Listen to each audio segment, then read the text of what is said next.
And also, if there's ever anything that you want me to like redo, and like cut out later, just like let me know if there's like Yeah, a yeah. Yeah, I hope flip like, of tongue or yeah, anything like hopefully everything will go in flow. Let's see. that. All right. Hey everybody, I'm so excited to be speaking today with Dr. Gauri Kulkarni, who is just an amazing woman in STEM, someone I'm so proud and thrilled to know. And so we're going to talk today about self-advocacy, how to be the courageous, confident leader that you want to be. And I'm so excited to hear her thoughts. So I'll let her introduce herself first, and then we'll get into the conversation. Hi everyone, it's always pleasure to be here with Ainsley, and Ainsley herself like it's a role model for everyone. She's full of energy and I love to be interacting with her and being a teammate. I really appreciate what she does for Avis NC. So my name is Gauri Kulkarni. I'm a regenerative medicine scientist at Wake Forest Institute for Regenerative Medicine. Our main research is we are developing all kinds of organs in the lab using tissue engineering, stem cell, as well as 3D bioprinting technology. So our goal is to heal or empower our own body to repair. So to make patients' lives better. At the same time, I'm trying to empower young minds through our organization, Association of Women in Science, North Carolina chapter. I'm a founder and president of AVIS NC. So when we founded this chapter, our goal was like not just initiate the network across the state of North Carolina between the companies as well as different institutes through the different scientists or women professionals within the STEM, but also we wanted to encourage all the students from high school to undergrad or grad level to get benefited by our programs, which we offer through AVSNC. Awesome. I love that. Yeah, it's so great to see how AOSNC has been growing under your amazing leadership. And I can't wait to see where it goes from there. Um, and so going to our first question, you clearly have excelled in your career and you are doing amazing things as a leader. And so I'm just curious, when we talk about self-advocacy as a skill that young women in particular should be developing as they progress through their careers, what exactly does self-advocacy mean to you? And how do you see that playing out as a part of your career journey? Right. So basically, I always believed since my childhood on the quote, which was by Mahatma Gandhi, be the change you wish to see in the world, right? So change Mhm. starts within yourself. So self-advocacy is nothing but it is a process which develops over the time. It is a process of self-discovery, understanding what you want in the life, your positives, your negatives, your strengths, your weaknesses, and be the voice what you want to do in the life, not just in the career but as well as personal life. So let me give an example. I was born and raised in India. I had all education in India, and I was raised in a very small town which was very conservative and very orthodox family. My dad is very orthodox, so he never encouraged me for getting higher education or having my independent career.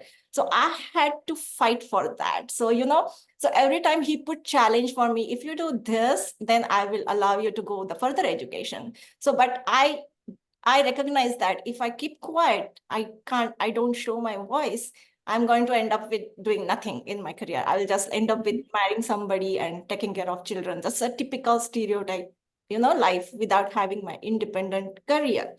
And that's how like I started, showing my voice, recognizing my voice. And I also try to promote my friends. And there, like, I know so many examples. These friends, they couldn't, couldn't show their voice, and they just like ended up after undergrad studies. They wanted to do further careers, but they couldn't. They just got married, and now everything is gone. And now when they connect with me, I'm trying to encourage them. Okay, now at this stage, come back to your career. Do what you wanted to do. And some of my friends are really now, they got engaged into the higher education. They're doing some courses, and they are pursuing their further, whatever their Mhm. interest and hobbies were. So I think that's what is important. Self-advocacy is recognizing your own worth, own value, own strength and weaknesses, and promoting what you want to do. At the same time, you help other women to do the same. Right. I love that. I love that story, first of all, the fact that you've had such resilience and such courage and determination to fight for what you want, because I think that's the exact kind of power that women of all ages, all disciplines need to have, because we are in a world that is built to kind of funnel us down a certain pathway that we are expected to follow. And so when we Absolutely. want to deviate from that, we have to prove that we are worthy to enter these spaces that we haven't normally been Yeah, accepted into, and to take these paths that we haven't been primed for. So I love that your story really does exemplify how powerful self-advocacy can be.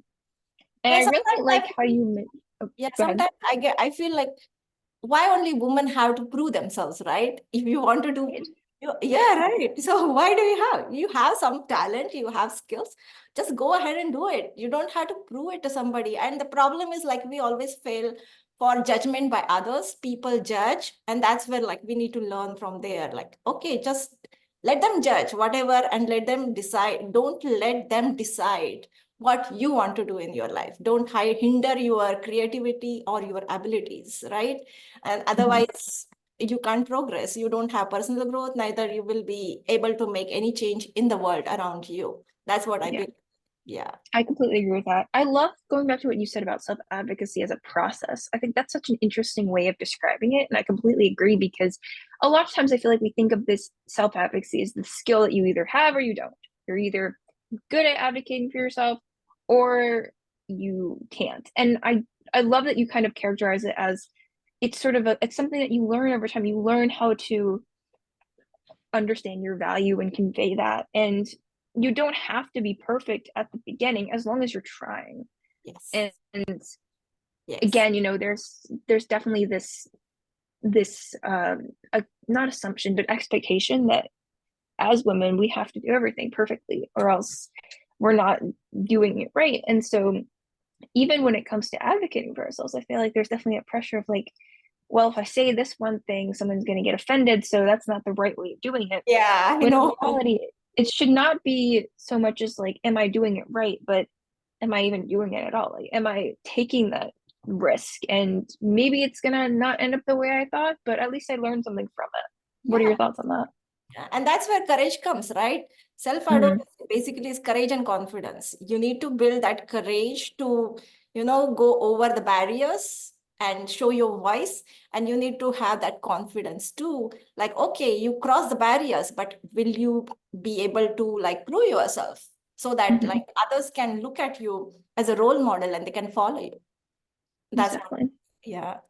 You've mentioned empowering a lot, and I really, I'm sure, especially as the president of AWIS-NC, that's definitely something on your mind a lot about how can we not just how can I advance in my career, but also how can I bring other women along to reach these same achievements. So, out of curiosity, why do you think it's important that women empower one another to advocate for themselves as well as be their own advocates?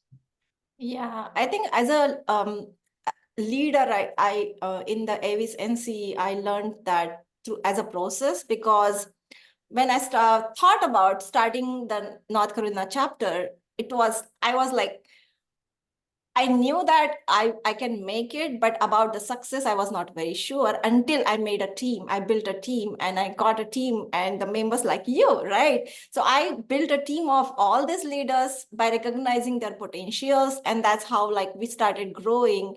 And within 2 years, we got a Star Chapter Award. That was a big success. And I am very, very happy about that.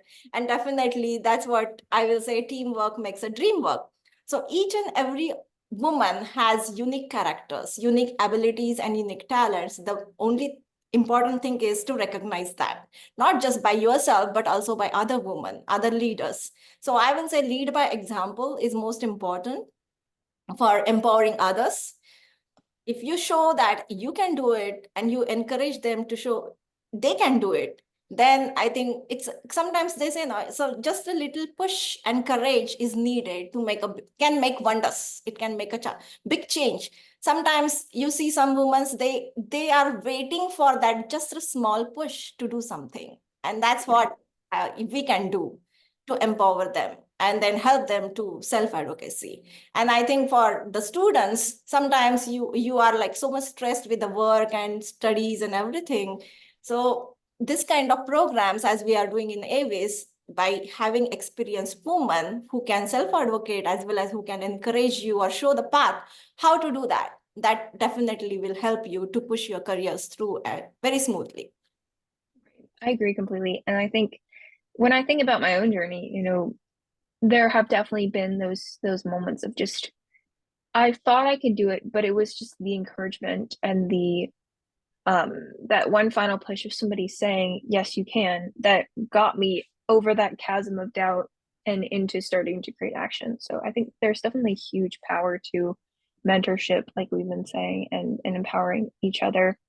Um, I love going back to kind of what you said about self-advocacy being the combination of courage and confidence. I think that's such a good way of describing it because you're right. It's kind of a multi-step thing. You have to not only recognize that it's going to be hard to enter these spaces of discomfort and fear, but you have to have the courage to do that. And then not only that, but you have to walk into that. Once you get the courage to walk into that room, then you have to show the people there that you do belong.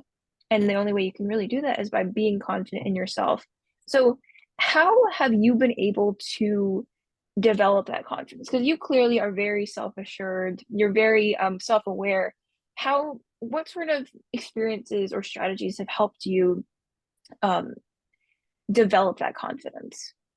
Well, the confidence, I think, again, I will say it is a process through different Mhm. experiences, different challenges, overcoming those challenges. Basically, like you need to have that resilience, I will say, like how to handle different situations correctly and without getting, discouraged.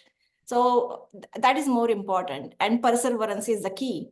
I will say you should not give up if something doesn't happen as you want. It's okay. Like we can make mistakes and you learn from them, right? And things don't work as per as you wish. It's okay. Then take a U-turn and find out some alternative, which is the right pathway, or just like try to make it better.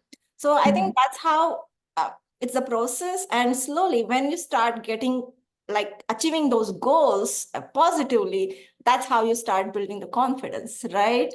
So it's a process I learned through my childhood by having like different accomplishments, like, and I will say like just enjoy your success, small, even it is small thing, just start enjoying it. If okay, it's good to have like highest goal, but like the small steps towards that goal, it's important to have the self value, as well as you should be satisfied and just cherish that success. And that's how you can build the confidence. That's what I feel. Yeah. I love that. I agree. And that, yeah, I've definitely heard that a lot about how, yes, to an extent, to have those ambitious goals and go chase after them, but don't forget to also celebrate every step you take to get there, because those are the things that remind you of why you're doing this in the first place. Those are the things that remind you that you do have value and you are achieving what you want and you are slowly making your way there. Right. So I feel like a lot of times there is that pressure to only focus on that main goal and be like, oh, you want to go to med school. Okay, that's the goal. You're not there yet. Keep going.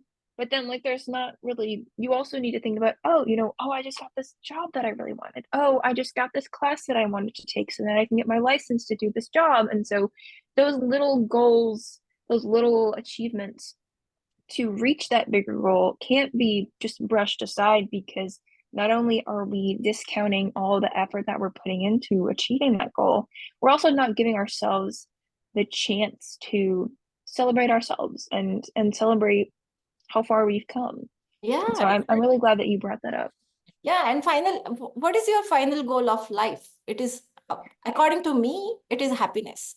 Unless you are happy and satisfied, there is no use, right? Achieving some big position or like maybe millions of dollars. If you are not happy and satisfied, it's useless. So I think you should cherish each and every moment of the life. It's not just like okay professional goals, but even at personal level, just follow your Mhm. hobbies, smallest moment, go in the nature, walk in the nature, just look at those beautiful flowers I can see behind you, those pinks. Yeah, these small moments of enjoyment, actually, they can boost your self-confidence as well as they can energize you to do better and better every day. And that's what I feel. I love that. That's such a great message, especially in this world where we live in, where it's so, productivity culture focused, where it's all about achieve, achieve, achieve, achieve, achieve. No, no, no, no, no. And it's like, okay, hold up, smell the roses, breathe, be happy. I like that. There was a professor who came to one of our lectures who teaches a course on the science of happiness and well-being. And there is research that shows that when you couple well-being with professional development, you achieve so much more, or rather, when you recognize like your mental your mental state is just as important as your professional Right. stature. Like, Certainly. Yeah. and you live a more fulfilled life because you have to have that balance of, yes, I have professional goals, but I shouldn't be sacrificing my own happiness, my own well-being, to achieve those. And I feel like that's especially something that women need to hear. Yeah, and I see that. Like, so we talked about breaking barriers and going ahead. Then you have like this big expectation, right? Oh, you did all these things. So are you going to achieve this? Well, that Mhm. pressure, that peer pressure is there in everywhere, right? So again, you need to understand what really you want from the life. Are you happy? Are you doing it for the what others want, or you're doing it for yourself? And I see today generation is like very crunched. They have really high expectations from themselves, right? And they want thousands of things together. Well, slow down. You don't have to rush. Life is not short. I will say, like there, you have time. That's Don't a good point. don't Yeah, I feel like oh, you don't have to finish like this fast, super fast. No, just breathe and enjoy the life. And that's what my my suggestion to the new generation is. Enjoy everything around you, right from like, okay, do studies. And of course, you organize yourself. Like whenever there's a time to study, focus on that. Whenever it's time to have fun, spend time with Mhm. family, have fun, spend time with friends. That's more important. So overall, like if your mental state is good, healthy, and happy, you will be able to achieve everything. That's where I think importance is. Yeah, I love that. I feel like I completely agree. And as a young person going through my college journey, I've definitely seen the way that our world is becoming so much more, um expecting so much from people in such And rushing. less time and with Everybody's such rushing, less rushing, rushing. support. Yeah. Yes, Yeah. it's just, Slow down. yeah, I feel that. And then like when you do slow down, then you see everyone else who's still rushing and you're like, oh, I should be going faster, I should be doing more, I should be doing this. I And know. just these toxic mindsets that just eat you up inside. It's like, what? So I'm sure you've definitely felt these yourself, because we all live in this world. So what kind of things have helped you break away from those toxic mindsets? Well, toxic mindsets and toxic situations, you learn a lot Mm. from those things. So I think, again, it's a learning process. Unless you have your own experience, you don't learn. But basically, yeah, being in the research profession, definitely there are a lot of situations where you have deadlines, you have to do it fast. And I see people not doing good science. In that case, what happens? Like you overweigh science, good science over like peer pressure. And that's what I don't follow. I believe in honesty, integrity, and pure science. So but I slow myself down. Okay, I'm not reaching that deadline because things are not working. This is research. It's not working as I want because I'm not doing it. I'm playing with the biological system, right? So Mhm. this is how, again, this is learning process. So negative results, especially in the research field, like I see graduate students, they get so much frustrations. Okay, this didn't work. I said, okay, you have to troubleshoot. There is a reason why it didn't work. You have to troubleshoot and you have to find the solution instead of getting frustrated or just predicting the positive, negative results in the inappropriate way. I don't think that that is a good way, because then that causes that toxic mentality and toxic environment for everybody. So science, Right. good science, quality science doesn't happen that way. So, and this is one professional level. Then there are like some people, peer pressure, right? They just like do it, do it, do it, do it, do it. Some mentors are like that, guides, PhD guides are like that. So when I was doing PhD, my guide was like, do it, do it, do it. I worked like almost 24/7 in the lab, assuming that my I will finish earlier, but it doesn't happen. You just Mm-hmm. troubleshoot. There are hundreds of failures. Actual PhD thesis is like last 2 years of positive work. Most of the data is negative, and that's how you learn through. That is the research. You learn through the process. But having a good mentor, that is very important. So I was not that fortunate to do that, but I will just now through that experience, I'll recommend like students that make sure that you have a good mentor, good guide who is not toxic, and good colleagues around who don't make that toxic environment. And in Mm-hmm. personal life also, there are some friends and family members who will try to push you down by judging or like just putting you down. Try to avoid those. Recognize on time, otherwise you will lose all your energy and your confidence in such situations, and that will take long time to recover, heal from that process. I have gone through those processes like many times, and that's how now I have grown into like really mature wise person. So wisdom is achieved by that such toxic experiences. Right. That's a really great way of describing it. Toxic mindsets come from toxic environments. That's such a great point. And it can be hard when you are stuck in a toxic environment and you don't know how to get out because Yeah. those influences, those people who you surround you are basically pummeling you with negativity, and that it's almost it's understandable then that you emerge with it with a negative self-talk, a negative mindset. Um, but as you've said, finding those people who do champion you, who do genuinely care about you, and who do want to see you succeed, that's how you can rid yourself of that negative self-talk by replacing it with that positive self-talk and that positive influence of people who do genuinely care.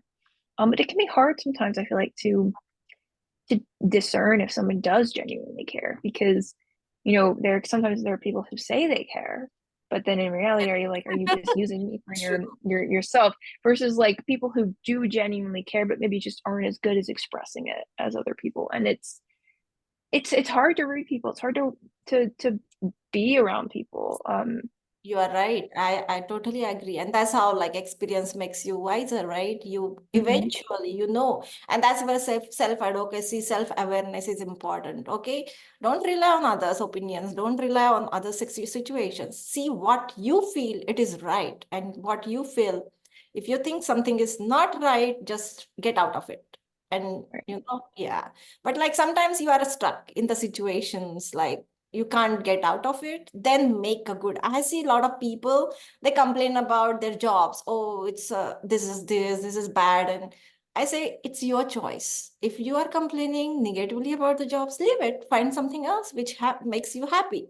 But no, then they have some their own circumstances. So if you have a choice, if you choose, then don't complain, then do. Otherwise you won't be able to give your perfect, you're Mhm. 100% to that particular job or that particular thing. So it's always wise, if you are stuck in the situation, try to make yourself aware of the situation and try to get off out of it positively by don't not affecting yourself.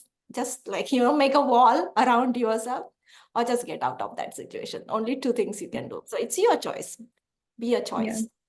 that's a really great point. I And think then there that. comes self-advocacy. See, if like your Mhm. mentor is pressurizing you for something and you are like just not able to show your voice or say this is not right or what is right, you are trying to tell them, then you are stuck, right? So that's where self-advocacy comes. You have to show your voice, what is correct, what is wrong, you know. Mhm. That's where they will not force you to do something wrong, or they won't pressurize you.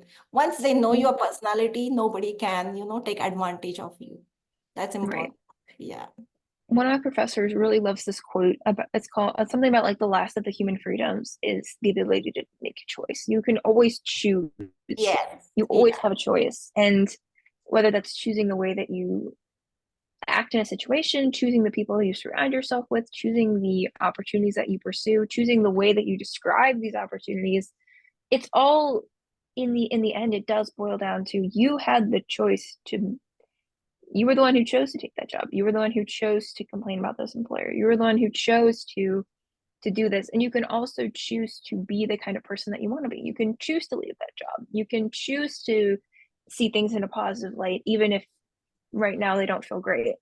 Um, I feel like that's something that we as a society need to always remember and continue to impress upon everybody that yes, think life sucks because it does. Like Yes. life is not going to be perfect for everybody every time, every minute of every single day. But what you can control is the way that you react to things, the way that you respond to them, and what choices you make when life throws you a curveball. Um, Correct. and I really think that's kind of the hallmark of a true leader, not somebody whose life goes perfectly smoothly because they always know the exact right thing to do in every situation, but those people who know how to turn any kind of bad situation into a learning opportunity and something that they can positively grow from. I agree with you. Totally agree with you. Yeah.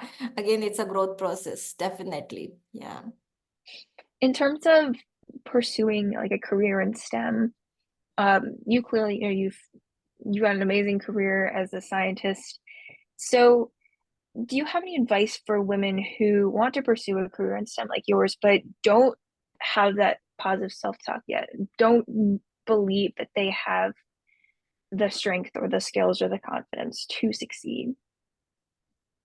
Well, I will say like first reason why they don't believe if they have enough education, related education, if they have got the skills which are necessary for that particular career pathway, I don't know why they don't want to pursue it.